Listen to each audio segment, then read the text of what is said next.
Okay, my name's Chris Thompson, and this is Tony Bushala. Tony owns a blog called TowardsTheFuture.org. This is Mark Turgeon. Mark is a homeless gentleman who spends a lot of time in this area, and you witnessed this event. And can you tell us what you saw? Well, when I came up here, I saw two cops on top of a homeless guy right here that I know.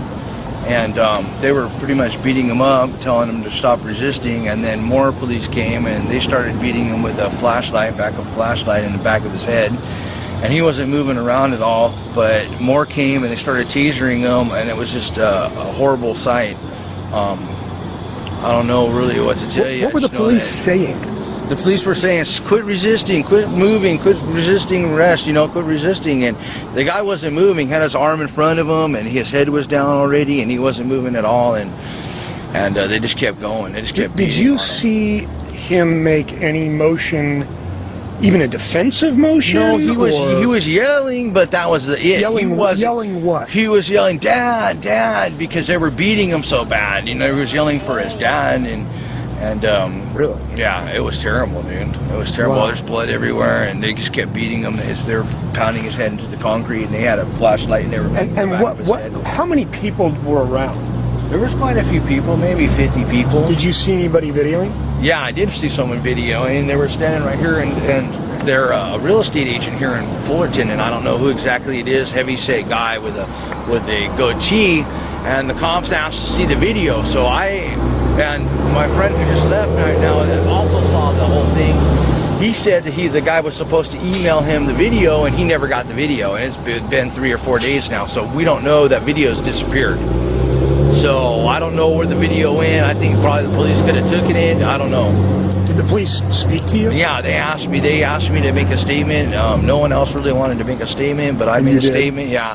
And I told him exactly. I told him that you guys killed this guy. You guys murdered him. And they said, well, we don't see it that way, and this and that. But I saw the whole thing clear, so I know. And did you detect in the police that were involved any sense that even they knew they had gone too far?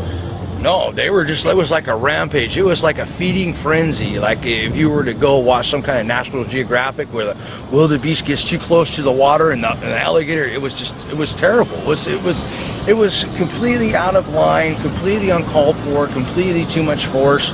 It was brutal. It was brutal. Were the bystanders saying anything? The bystanders were saying stop, and I couldn't do anything because there were so many cops right here, or I would have tried to do something, but what, are they going to beat me up too? So I didn't do that. But I wanted to make sure that I saw everything that happened so that I could say something about it, because who doesn't know who's going to be next. Do you think that the police were angry? It didn't seem like they were angry. It seemed like they had a vengeance, and I don't know what for, but they were letting it out on him. And I don't know. Well, so were they doing this calmly, or were they? It was erratic. There were so many people on top of them, and I mean, at a certain point, it was crazy. It was like a piranha. It was like piranha. Did it stop and start again, or no? It's just constant. It's just constant. It was constant. And what did anything happen that finally brought it to an end? Yeah, he stopped moving. He just stopped talking, he stopped moving, he stopped everything. He wasn't even moving, but he was yelling for his dad, Dad, Dad, So Dad, it was when Dad. he went silent. And then when he went silent, everything stopped finally. By the time the paramedics got here, then they stopped because they had to stop. Let me ask you this. For how many seconds, or how would you measure the amount of time, to the best of your recollection, from when you first witnessed anything, you first witnessed any hitting? How long did they beat him for? That you saw? That I saw, the whole time that I saw, they beat him for probably 10, 15 minutes, dude. Wow. Yeah. That's a long time. Yeah, it is a long time. Because more cops came, and then they jumped on. Yeah, and then they jumped on, and then 2 more cops came, and they jumped on, and then they were tasing them, and tasing them, and tasing them, and beating them, and tasing them. Now, when they tase, the taser's when it comes out of the wire, right? And would they all stand back and they? No, they were on top of them, tasering them, and I don't know how. Or is that the kind where the thing I don't know. I don't know. I could hear it.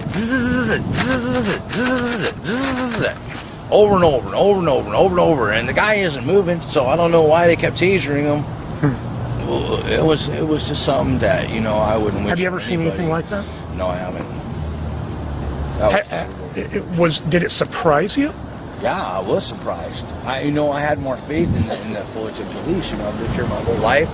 I thought that, you know what, it was a thing you could trust them. And, John!